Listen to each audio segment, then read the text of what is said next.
मी श्रीकृष्ण व्यंकय्या बारंगुळे. मी तुमच्या समोर आता महाराजांबद्दल जरासे 2 शब्द बोलणार आहे. तर महाराजांचा वाढदिवस आता 396 वर होणार आहे. आज 19 फेब्रुवारी आहे. महाराजांनी 1930 फेब्रुवारीला ते जन्मले. ते शिवनेरीच्या येथील जन्मले. त्यांचे वडील शहाजीराजे भोसले आणि त्यांचे माताश्री जिजाऊ शहाजी भोसले होते. आणि ते ज्यावेळेस जन्मलेले त्यांचे फादर म्हणजे त्यांचे वडील शहाजीराजे भोसले निजामशाहीत होते. नंतर त्यांनी परत निजामशाही सोडून आदिलशाही जॉईन केली आणि राजांना 14व्या वर्षी पुण्याची जागिरी दिली.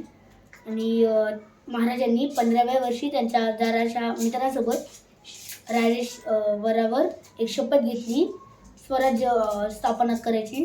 16व्या वर्षी त्यांनी तोरणागड जिंकला. त्याच्यानंतर ते औरंगजेबाच्या दरबारात निघाले. आग्र्याची सुटका, त्याच्यावरनं खूप पोरांना शिकवलं पण जातं. त्याच्यावरनं कितीतरी पिक्चर देखील बनले गेले. आणि आग्र्याच्या सुटकेनंतर त्यांनी दक्षिण दिग्विजय स्टार्ट केला. दक्षिण दिग्विजयानंतर 3 एप्रिल 1680 मध्ये त्यांचा मृत्यू झाला.